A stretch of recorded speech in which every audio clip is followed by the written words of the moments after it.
안녕하십니까. 예, 이번 시간에는 교재 102쪽에 교재를 통해서 천천히 좀 우리가 생각하고 정리하면서 공부하는 시간을 갖겠습니다. 지난번에 이야기한 것처럼 무념이라고 하는 말이 육조단경의 가장 핵심적인 하나의 실천 정신으로 제시되어 있거든요. 그 무념이라고 하는 말은 무엇이냐 하는 것은 지난 시간에도 조금 이야기하겠습니다만 다시 더 하겠습니다. 염이라고 하는 글자가 생각하다는 말을 지난번 했죠.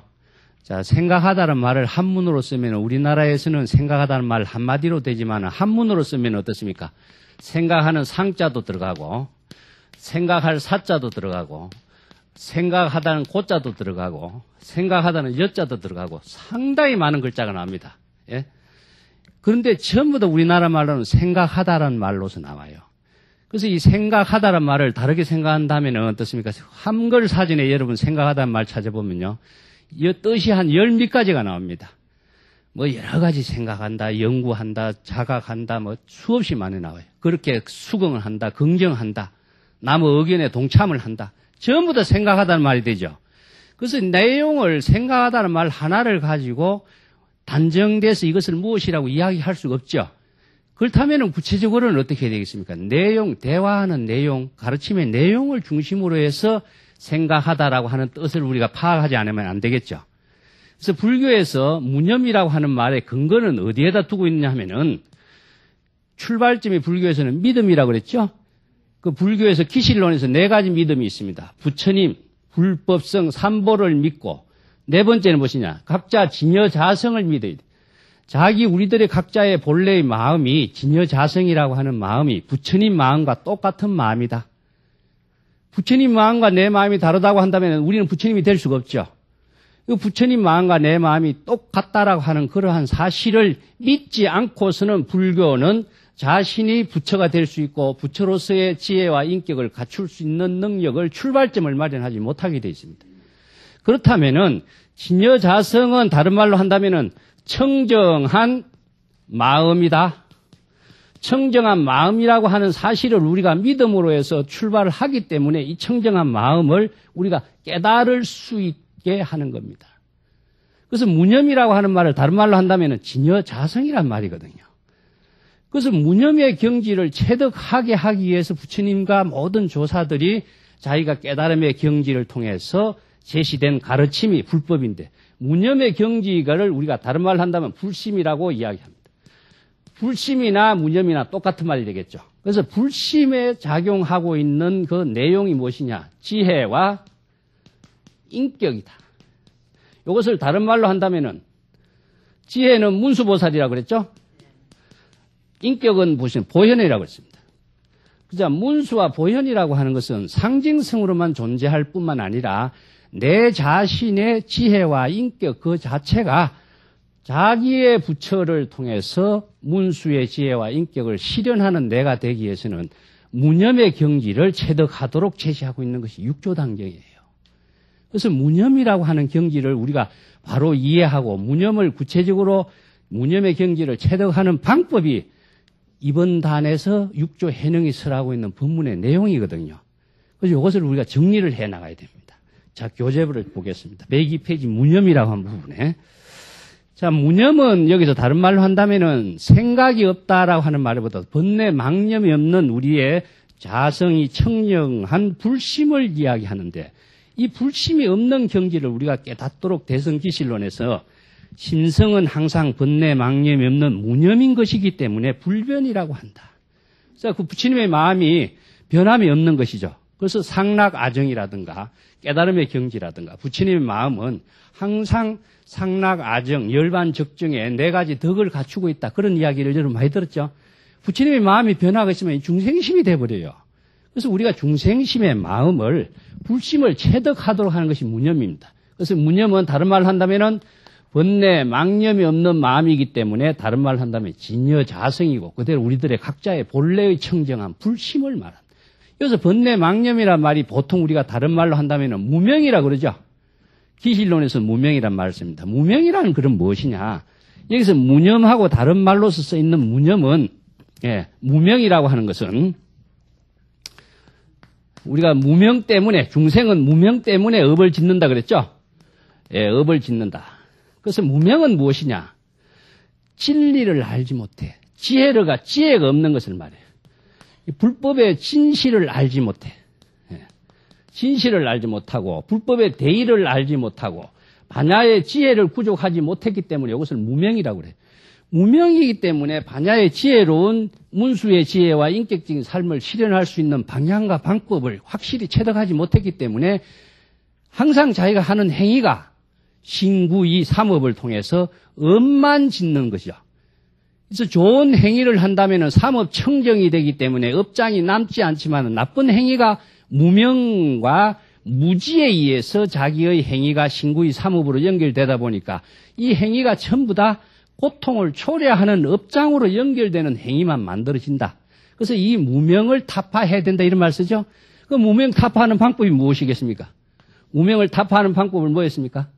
자, 무념의 경지를 체득하기 위해서는 도노 견성이라고 하는 것을 육조당경에서 제시했고, 무명을 타파하기 위해서는 불법의 대의를 깨달아야 된다. 그랬죠?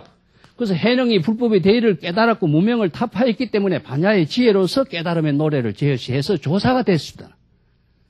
자, 이러한 불법의 지혜를 체득할 수 있는 경지는 중생심으로서는 불가능하겠죠? 그래서 불심으로서만 가능해요. 그래서 도노 견성하고 도노 현지를 함께 이루는 실천의 법문이 육조당경의 구체적인 핵심 법문인데, 여기에서는 무념의 경지, 불심의 경지로 자신의 삶을 만들어갈 수 있는 기초적인 수행 방법을 무념이란 말로서 제시한 겁니다. 자, 무념이라고 하는 것은 중생이 일체의 모든 지혜를 갖추는, 부처의 지혜를 갖추는 토대인 것이요, 우리의 본래 청정한 불심을 회복하는 것이다. 이거 우리가 소를 찾아서 소를 길들여서 본래 먹물에 까만 번뇌 망념에 물들어 있는 소를 하얀 본래의 배구 흰 소로서 만드는 것이요. 그래서 본래 청정한 불심을 회복하는 방법을 여기서 쓰라는 겁니다. 그런데 가장 중요한 건 뭐냐면은 진여자성이라든가 본래 청정한 불심이라고 하는 사실을 우리가 믿음을 갖지 않는다면은 출발점이 불가능하겠죠? 그럼 믿음은 어떻게 해서 토대가 되어야 되느냐? 모든 부처나 조사들이 그러한 경지에서 위대한 삶을 실현했기 때문에 그러한 체험적인 사실을 우리가 믿음을 통해서 우리가 불확실하지만은, 나는 아직까지 체험을 하지 못했지만은 그러한 사실을 부처나 모든 조사들이 해온 사실을 우리가 믿음으로 해서 자기의 불확실한 세계를 가능성의 세계로, 확실한 세계로 만들어갈 수 있는 힘을, 믿음이라고 하는 힘을 통해서 만들어가는 것이 우리가 불법 수행의 기본이 된 겁니다. 그래서 믿음이 없으면 출발을 할 수가 없어요. 그래서 여기서 진여자성의 경지를 우리가 모두 부처나 조사나 일체 중생이 모두 구족하고 있는데, 이 구족된 진여자성의 마음을 내가 어떻게 체득해야 될 것이냐 하는 것을 배우는 것이 우리가 육조당경에서 공부하는 의미라고 할 수 있습니다. 자, 여기에 신의 도노무생 반야송에 보면 무념을 종지로 삼고 무작을 근본으로 삼고 진공을 본체로 삼고 묘유를 작용으로 삼다. 이 참 어려운 말들인데 여기 전부 다 무엇이냐 하면은, 다른 말로 한다면은 무념이라고 하는 진여자성을 우리가 근본의 본체로 삼고 체로 삼고, 자, 무념의 경지를 체득하는 것이 중요하지만 무념의 경지에서 체득한다고 정지 상태로 있으면 안 되겠죠. 지혜를 작용하는 것이 중요해요. 그래서 이제 진여자성의 작용, 지혜 작용을 전개하는 것이 우리가 여기서 진공묘유란 그런 말을 씁니다. 다만 스스로 본체가 적정하고 공하여 소유함이 없음을 알기 때문에 역시 머물고 집착함이 없이 허공과 마음이 같아서 일체처에 두루하지 아니한 곳이 없기 때문에 이것이 재불의 진여법신이라고 한다. 자, 여기에서 여러 가지 이야기가 나왔어요. 무념이라는 말도 나오고 진여법신이라는 말도 나오고 하는데, 이 법신에 대한 이해가 참 어렵죠. 제가 여기 부처의 삼신을 이야기하는 가운데 여러 번 설명을 했습니다만, 법신은 참 어려운데, 다른 말로 한다면은 이것을 여러분들이 불법의 지혜의 작용이 바로 법신이다라고 여러분 이해를 하시면 돼요. 우리들의 청정한 본래의 마음과 반야의 지혜의 작용을 전개하는 그 자체를 우리가 법신이라고 한다. 그 깨달음의 작용을 법신이라고 한다. 그렇게 이해를 하시고 제가 또 설명을 여러분 드릴 테니까 이제 넘어가겠습니다. 그래서 무념에 대해서는 구체적인 실천 방법은 뒤에 요 단 맨 뒤에 나오게 되어 있습니다. 근데 무념과 또 더불어서 가장 중요한 내용이 무상과 무주의 법문이 나오죠, 여기에서. 그래서 무상과 무주라고 하는 것은 반야 사상의 전체의 반야의 지혜를 체득하는 방법을 이 두 마디 말로서 육조 단계에서는 전부 다 요약을 해놨습니다. 내가 지난번에도 언급을 한 것처럼, 자, 무념과 이 세 가지 관계 구성은 어떻게 이루어지느냐 하는 것을 다시 한번 적어보겠습니다. 무상이라고 하는 것은 번뇌 망념의 일체의 상이 없는 모습을 말해. 우리의 마음의 일체의 어떤 경계에 머무르지 않는 것을 무주라 그럽니다. 그러면 무상과 무주가 경전에서 굉장히 중요하게 반야의 지혜를 체득하는 방법론으로서 강조가 되었는데, 요 무상과 무주의 구체적인 실천을 무념으로 또 묶어버렸어요. 요것을 어떻게 묶었는가 하는 것을 정리를 해보겠습니다. 여러분, 무상에 대해서 건강경에 응무소주 이생지심이란 말이 나오죠? 무주에 대해서, 그죠? 자기의 마음에, 이것을 처음 다 불교에서는 마음으로 실천하는 겁니다. 무엇으로서 어떻게 실천해야 되는가? 이 막연하게 되겠죠. 그래서 모든 불법은 내 지금 마음으로서 실천하는 방법을 지금 설하고 있어요. 그래서 마음으로서 상이 없도록 한다라고 하는 것은 무엇이겠습니까? 마음으로서 상이 없도록 하는 것. 여러분, 뭘까요? 우리가 이 눈에 보이는 모습을 보는 것이 모든 상을 보는 거죠. 그래서 모든 것은 우리가 이름과 상을 통해서 모든 사물을 인식을 하는데, 상을 보게 된다라고 하는 것은 마음으로 의식을 하고 있다는 이야기죠. 우리가 눈으로 비춰준다라고 해서, 눈은 한마디로 말해서 광학기구와 같이 전구와 같아요. 근데 인식을 하는 것은 마음이 인식을 하죠. 그래서 눈을 감고 있어도 우리는 다 볼 수 있고, 눈을 뜨고 있어도 다 볼 수 있는 것은 무엇이냐? 인식을 하는 주체는 마음이기 때문에. 그런데 마음이 모든 사물을 의식하고 있으면은 마음이 어떤 사물 경계에 집착을 하게 된다 이겁니다. 집착을 하게 되면은 마음이 어떤 사물에 끄달려서 마음의 지혜 작용을 잃어버리게 된다 이겁니다.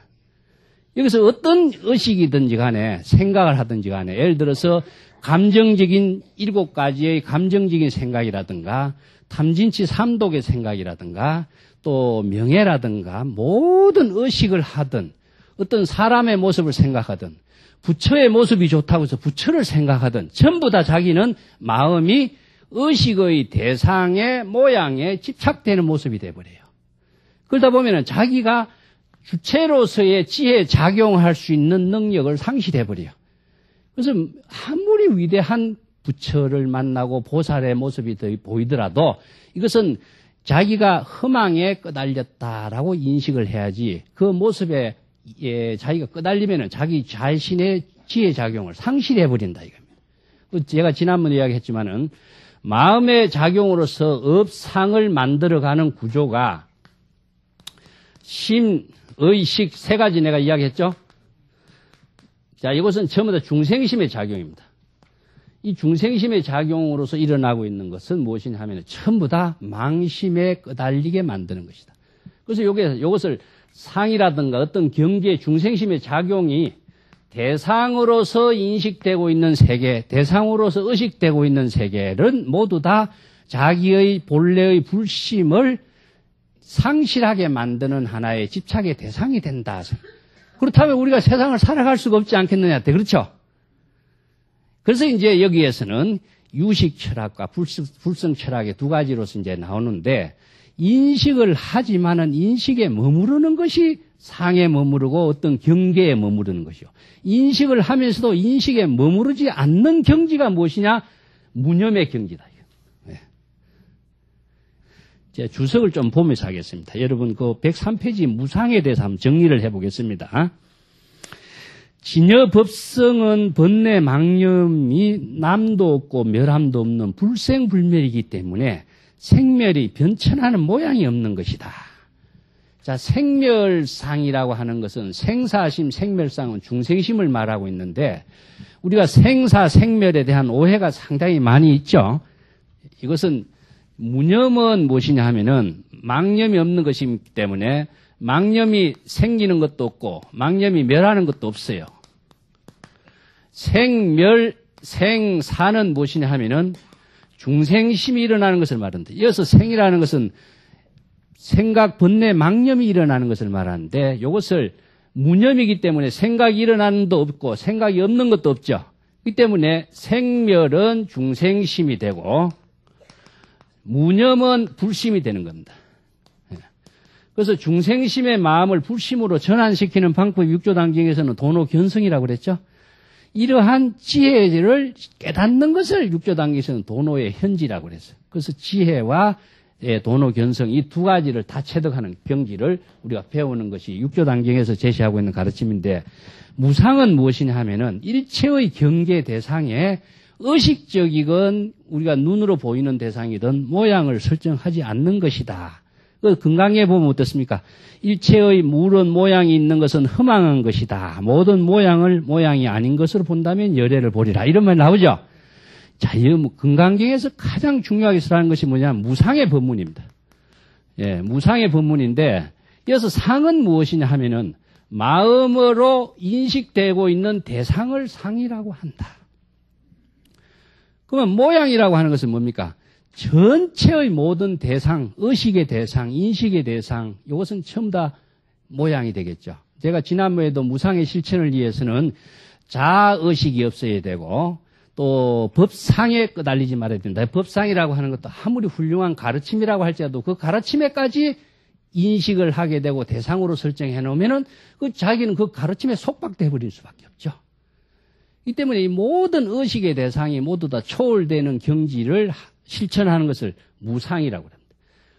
여기서 열애를 본다 이런 말 쓰는데, 열애나 아미타나 이런 말을 상당히 많이 씁니다. 아미타 불례로 많이 칭송하죠. 아미타 부처님을 연부를 할 적에 대상으로서 아미타 부처님이 되도록 하고 대상의 아미타 부처님을 연부를 하면은 이건 잘못 실천하는 연불이 돼요.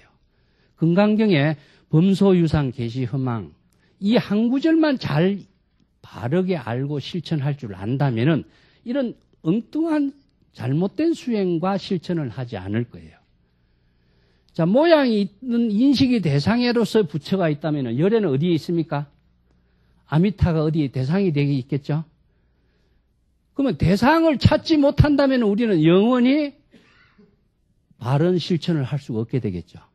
그럼 아미타는 대상으로서 없고 열애도 대상으로 없고 모양 있는 것은 허망한 것인데 어떻게 대상으로서 열애나 아미타가 있겠느냐? 없죠. 그래서 이제 열애가 무엇이냐, 아미타가 무엇이냐를 모르고 불법을 수행하고 실천하는 사람은 이거는 무명의 수행자예요. 무지와 무명으로 수행하는 사람이 돼요. 그렇다면 열애와 아미타는 뭡니까? 구체적으로. 자, 모양도 없고 머무름도 없는 대상의 열애와 아미타는 무엇이냐? 자, 생각의 대상도 없고 생각의 의식의 대상도 없는 열애와 아미타는 무엇이냐? 자기의 진여 자성일 뿐이죠. 자기의 마음뿐인데 마음은 그런 모양이 있습니까? 그러면 마음 모양이 없는데 마음을 또 열애나 이제 부처라고 할 수도 없잖아요. 자, 이것이 이제 어려운 거예요. 이게 뭡니까? 그렇다면. 마음의 형체가 있으면은 열애 부처가 모양이 있는 것으로서 되겠지만은 그것도 집착이 돼버려요. 그렇기 때문에 열애와 아미타라고 하는 말은 사실은 부처라고 하는 것은 모양과 형체가 있어서는 안 되고 있는 것은 전부 다 집착의 대상의 부처밖에 안 되겠죠. 우리가 그래서 법신이라든가 이런 말 쓸 때 아까 내가 뭐라 그랬습니까? 지혜, 작용이라 그랬죠. 우리의 마음의 지혜, 반야의 지혜, 작용 그 자체가 바로 열애고 아미타인 거예요. 반야의 지혜를 작용할 수 있는 능력이 없으면은 중생으로의 삶을 사는 것이고 법신과 열애, 아미타로서의 자신의 깨달음의 생활은 불가능하게 되겠죠. 이 건강경의 가르침이 이렇게 차원이 높고 깊은데 우리가 생각하는 것만 가지고 건강경을 배우고 알고 실천한다고 착각하는 것은 또 다른 무지와 무명의 업을 짓는 행위밖에 안 됐다 이겁니다. 그래서 무상이라고 하는 것부터 먼저 이해를 하고 갈게요. 일체의 의식의 대상이 있는 것, 심식의 대상이 되는 것은 전부 다 무상이기 때문에 무상의 경지를 초월하는 것은 근원적인 자기의 불심으로 되돌아가고 불심을 깨닫는 일 말고는 무상의 경지를 초월할 수가 없어요. 그래서 인재록에 보면은 요러한 금강경의 무상의 경지를 초월할 수 있는 극단적인 가르침이 무엇이냐. 부처를 만나면 부처를 죽이라. 조사를 만나면 조사를 죽이라. 심지어는 부모를 만나면 부모까지 죽여라. 죽이란 말을 써요. 죽이라.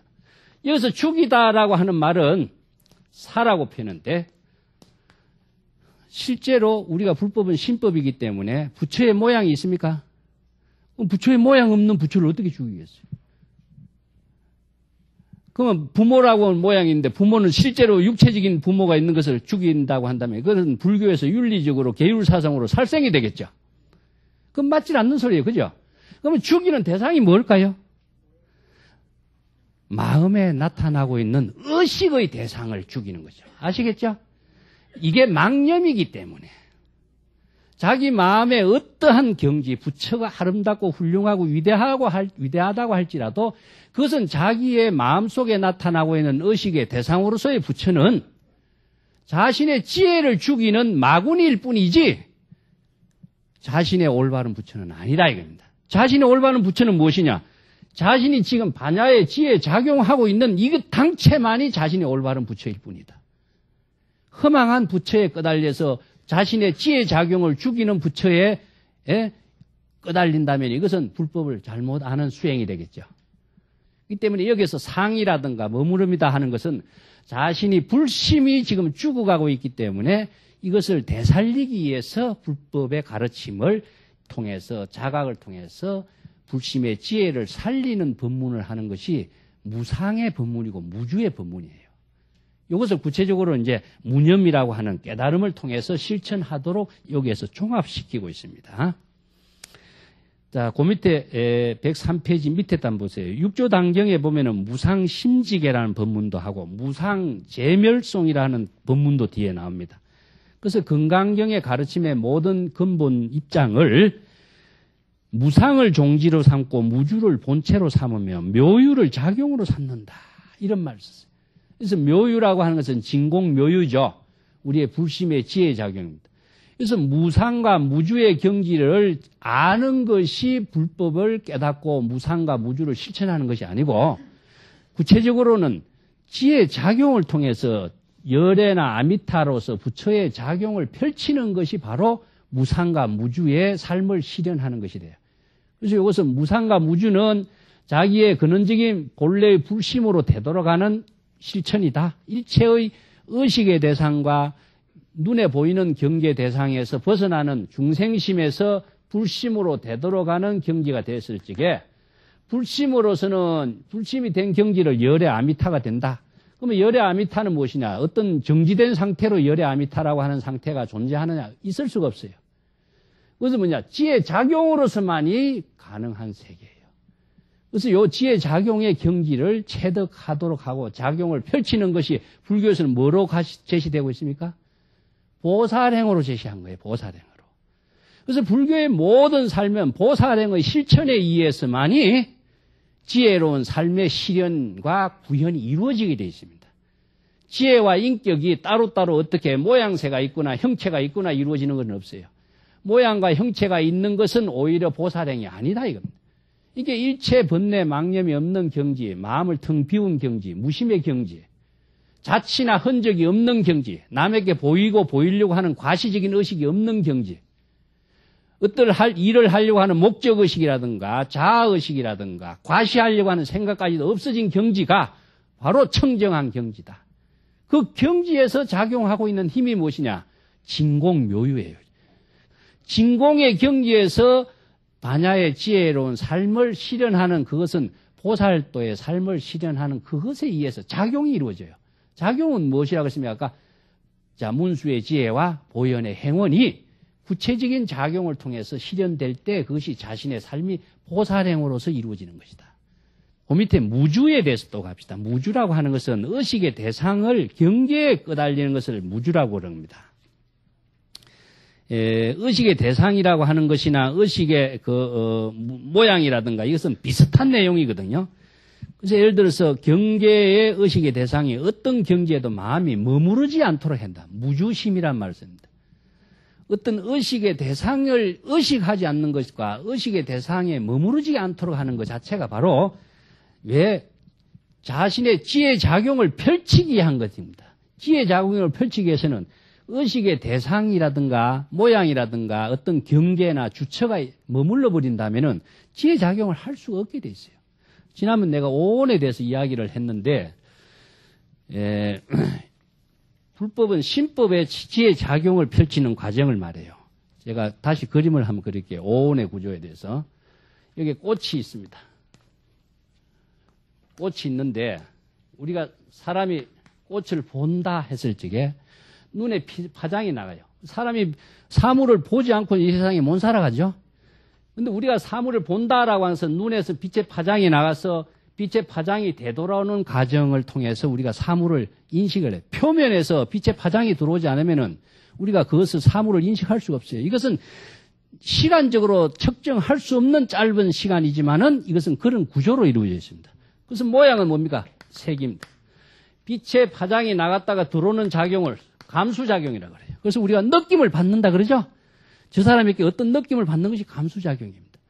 그런데 여기 상은 무엇이냐 하면은, 저것이 무엇인가라고 하는 것은 의식, 지난번에 과거의 모든 생각을 불러일으키는 작용을 하는 거예요. 의식적으로. 그리고 행은 무엇이냐 하면은 진행 과정입니다. 의식의 판단이 나기까지의 진행 과정을 행이라고 하는데, 식은, 저것은 꽃이다라고 하는 판단이 완전히 나온 것을 식이라고 그래요. 이 식은 어떻게 이루어지나 하면은요, 분별적인 식으로 이루어집니다. 비전하나라고 합니다. 비는 무엇이냐? 상대 대립으로 나누어서 인식을 하는 것을 쪼개다라고 해서 대립을 시켜서 이해하는 것을 비라고 합니다. 전하나라는 것은 알다라는 뜻인데 두 가지 모양을 대비하고 비교하고 인식을 대상으로서 이해하는 것을 식이라고 그래요. 그래서 식은 중생심의 작용입니다. 이것이 우리가 중생심으로서 일체의 모든 사물을 보고 듣고 느끼고 알면서 살아가는 우리의 현상계라고 할 수 있는데 여기에서 조금 더 날아가면 좋으면 집착을 하게 되겠죠. 갖고 싶게 되고 애착을 갖게 되고 소유를 하게 되고 이러다 보니까 뭐가 나나 업이 연결돼 버려요. 그 12연기가 여기서부터 작용하고 있는 겁니다. 그러다 보니까 갖고 싶은 걸 갖지 못하고 보고 싶은 걸 보지 못하면 뭡니까? 8가지 고고 4가지 고가 따르는 거예요. 그래서 사고 팔고가 여기서 나와요. 그러면 중생이 돼버린다 이거예요. 그래서 여기서 불법의 가르침은 무엇이냐? 인식은 해야 돼. 인식을 하지 않고는 살아갈 수 없지만은 인식을 하면서 업으로 끄달리는 삶으로서 중생이 되지 말고 지혜로서 작용하고 있는 부처가 되라 하는 겁니다.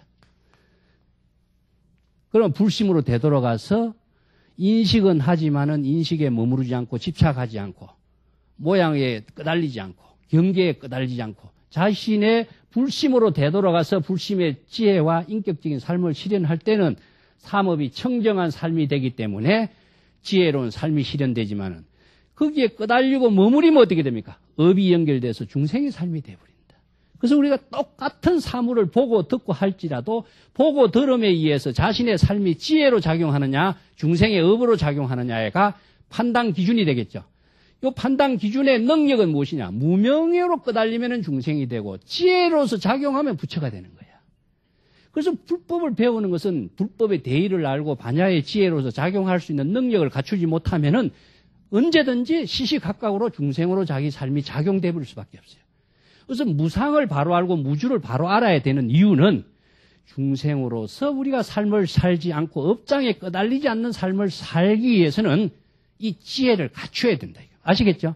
그래서 응무소주 이생기심이라고 하는 말 자체는 건강경의 하나의 무주의 구체적인 실천 방법을 한마디로 요약해 놓은 것인데 이 무주의 실천 방법이 언제? 지금 항상 여기에서 항상 실천하도록 제시하고 있는 법문이라고 할 수 있습니다. 자, 그렇기 때문에 이러한 무주와 무상의 구체적인 실천을 우리가 일상생활 속에서 어떻게 실천해야 될 것이냐. 이것이 이제 선의 사상으로서 정립한 것이 여러분 105페이지 내가 지난 시간에 이야기했죠. 자, 항상 뭡니까? 많은 생각을 일으키지 않으려고 한다면은 이것은 선이 아니다. 그 백물이라는 것은 수없이 많은 생각들을 생각하지 않으려고 하는 것이 오히려 참선 수행인 것처럼 이야기한 사람이 지금도 많아요. 이것은 참선 수행의 올바른 방향과 방법을 실천할 수고 제시할 수 있는 지혜가 없는 사람. 지혜가 뒷받침되지 않는 참선 수행은 참선 수행이 아니다. 한 소식 얻으려고 참선 수행하는 사람은 지혜가 없는 수행이다. 이 때문에 올바른 참선 수행하는 방법을 경전과 어록을 통해서 최고의 좋은 지혜를 체득해서 그 지혜로서 우리가 바른 수행을 하는 공부를 해야 자신이 중생심에 떨어지지 않는 바른 수행을 할 수가 있습니다. 이것을 잘못된 수행을 선병이라고 해요. 선병이나 신병이라고 하는데 이것을 다른 말로 한다면 고정관념적인 사고인데 다른 고정관념은 우리가 현상과 사물을 통해서 자기가 확인하면 고칠 수가 있습니다. 내가 잘못 알았었는데 어떤 사물을 확인해 보니까 내가 잘못 알았더라 고쳐질 수 있죠. 그런데 고칠 수 없는 게 무엇이냐 하면 요 불법의 가르침에 대한 이러한 사고예요. 어떤 부처님의 말씀이 이런데 그것을 딱 생각하면은 그 고정관념에서 자기가 바꾸지를 못해요. 어떤 스님이 그런 마음 법문했는데 평생 못 바꿔요. 이게 뭐냐? 신병이라고 그래요. 선병이라고 그래요. 그래서 여러분들은 공부를 하고 참선 공부를 하고 지혜로운 삶을 실현하기 위해서는 내가 알고 있는 거 전부 다 비워라. 내가 보고 만난 거 모든 거 다 비워라. 여러분들이 써먹을 수 있는 것은 그대로 지혜로 다 체득해놓고 나머지는 다 비워버려야 돼요. 비우지 않으면 그것이 자신이 지혜로운 삶을 실현하는 모든 장애물밖에 안 된다 이겁니다. 그래서 불교에서 공의 실천은 무엇이냐? 마음을 비워라, 무심하게 해라, 무념의 경지가 되도록 하는 건 뭐냐? 전부 다 비우라는 뜻입니다. 무념. 예. 자, 무념이라고 하는 말은 망념을 비우라. 예. 이 한마디로서 전부 다 귀결시켜. 망념을 비우라. 알고 있는 과거, 현재, 미래, 부처님의 경전의 말씀, 어떤 말이든지 망념을 전부 다 비워라.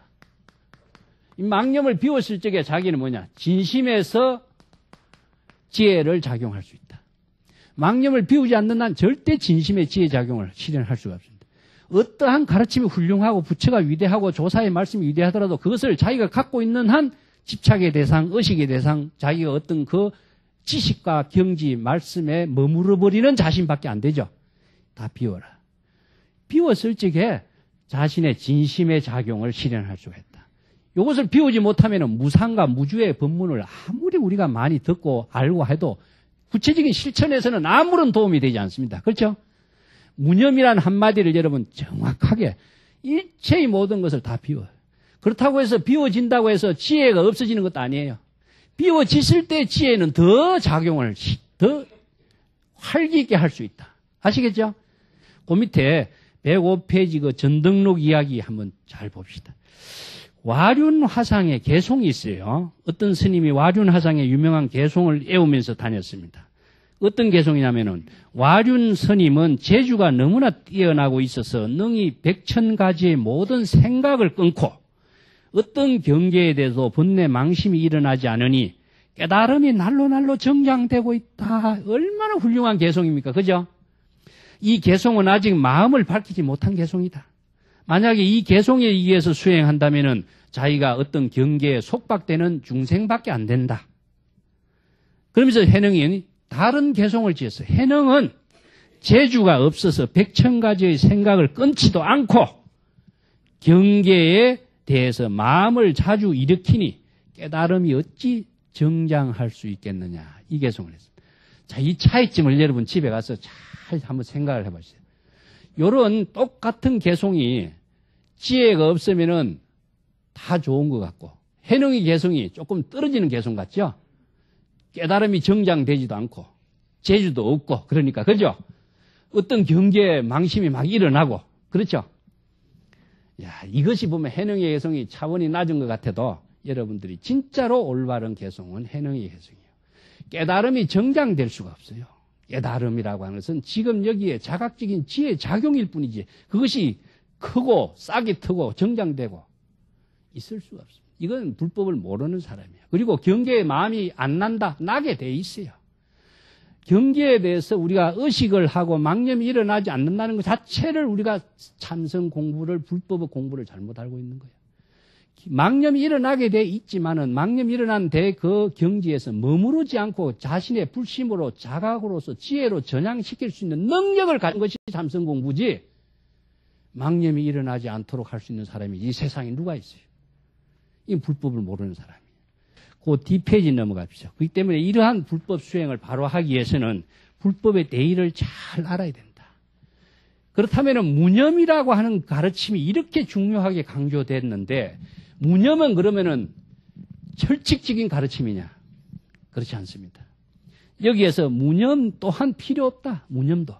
무념의 경지라고 한다면은 무념 또한 내세울 필요가 없는 것이다. 이 구절이 굉장히 중요해요. 우리가 자각을 통해서 번뇌 망념이 없는 무념, 불심의 경지가 됐다면은 불심의 경지가 된 경지에서 불심을 유지하려고 하면 어떤 방법이 있을까요, 여러분? 자, 중생심에서 번뇌 망념에서 무념의 경지를 깨달았다. 그러면 불심이 됐죠. 그럼 무념의 경지가 보존이라고 하는 것이 가능할까요? 그 무념의 경지가 돼서 무념을 보존시키려고 한다면 무념이 또 뭐입니까? 유념이 돼버려요. 되죠? 왜냐하면 집착의 대상이 돼버리니까. 부처의 불심의 경지를 체득해도 불심의 경지를 지키려고 하면 불심의 경지가 또 중생심이 또 돼버리나. 똑같습니다. 그럼 무념의 경지를 체득하면 무념의 경지까지 버려야 돼. 이건 뭡니까? 뗏목을 버리는 거와 똑같죠? 방편입니다. 전부 다 방편. 그래서 어떠한 가르침이든지 불법은 방편 법문이다. 이 방편 법문을 진실로 착각하면 안 돼. 그래서 방편과 진실의 관계가 뭐냐면은 방편의 법문이 진실을 실현하기 위한 것인데 진실의 실현이라고 하는 것은 구체적으로 무엇이겠습니까? 예? 불심의 지혜의 작용을 통해서만이 실현되는 거예요. 정지 상태라고 하는 것은 불가능하죠. 그래서 내가 항상 강조하는 말이 뭡니까? 여기서 지금 여기에서 자기의 일을 통해서만이 가는 거예요. 이 일이 무엇이냐? 보살도의 일을 통해서 실현하는 그것. 그것 말고는 우리들의 깨달음의 생활에 삶이 실현된다는 것은 불가능하게 돼 있어요. 107페이지에 보면요. 염진여 본성이라는 이 구절이 나와요. 이게 참 육조단경에서 가장 중요한 핵심적인 이야기인데 오늘 내가 이 이야기를 다 끝내려고 하는데 이 이야기까지 시간이 좀 안 될 것 같아요. 자, 여기서 염이라고 하는 것이 무엇이냐? 염, 생각하다. 내가 아까 이야기했죠? 여기서 염이라고 하는 글자부터 내가 잘 이해를 해야 된다고 했는데 언어를 정확하게 이해하지 못하면 절대 올바른 사유가 불가능합니다. 그래서 인간은 언어를 통해서 사유하고 지혜를 체득하고 지혜를 작용시킬 수 있는 능력이 일수요.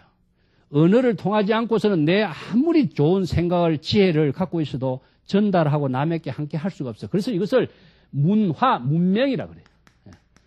글자로서 밝혀주고 글자로 통해서 모든 사람과 함께 하는 것을 말하고 있습니다. 우리가 불림 문자를 잘못 이해해가지고 경전 보지 마라 이런 법문을 하는 조사들이 많이 있는데 정말 한심한 이야기한 사람이에요. 이런 구조를 모르는 사람이에요. 언어를 통해서만 이게 됐어요. 그래서 염이라고 하는 말에 정확한 언어를 이해하지 못하면은 생각으로만 막연하게 염불 뭐 하다가 제대로 실천하고 확신을 갖는 지혜로운 보살행을 못하고 한평생 끝나게 돼 있습니다. 원래 염불 하면은 부처를 생각하는 것이죠. 생각하면 그 부처를 어떻게 생각하나?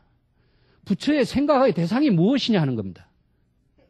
그럼 법당에 있는 부처님의 모습을 생각하는 것이 염불입니까?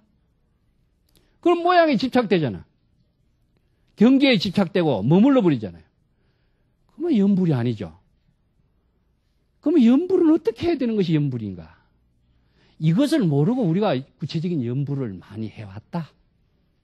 그렇죠? 자, 염이라고 하는 글자는 여러분들이 무엇이냐? 생각하다라는 말로 여러분 이해하지 말고 자각하다라고 하는 말로 여러분 꼭 이해를 하십시오. 자각하다. 마음으로 생각한다는 말도 사실은 자각이라는 말 같은데 생각이란 말의 가운데에 수업 한 10대까지 뜻이 우리나라에서 쭉 사전을 보면 나와 있습니다. 그래서 생각하다 이것은 자각하다 깨달음이라고 하는 의미입니다. 자, 여기서 자각이라고 하는 말을 깨달음이란 말로 바꾼다면은 염불은 무엇이냐? 자신의 불심을 깨닫는 것이 염불이 되겠죠.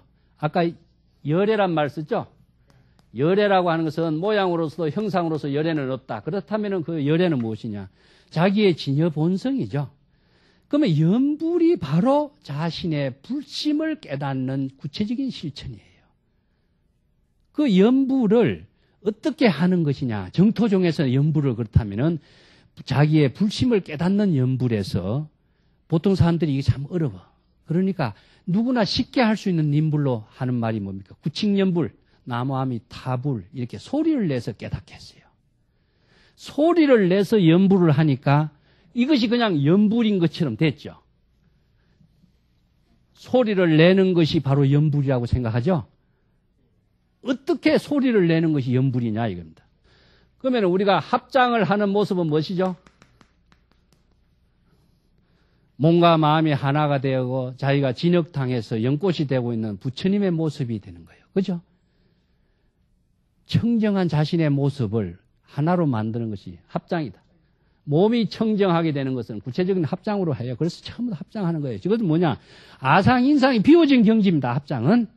그러면 입으로 소리를 내는 성스러운 구호를 내쓰는 성호라 그러는데 관세음보살 나무아미타불 성호를 내오는 것은 입을 청정하게 하는 것이요. 합장하는 모습은 몸을 청정하게 하는 것이요.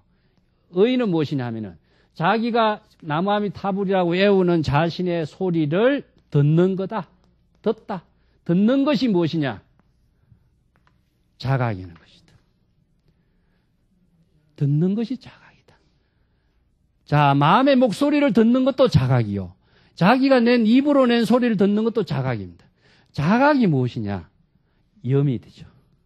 그러면 무엇이냐? 여기에서 나무아미타불이라고 하는 소리를 내는 것도 누구냐? 자신의 본래의 마음이고 자신의 본래의 마음의 소리를 듣는 것도 자신의 자각이고 그렇다면 뭡니까?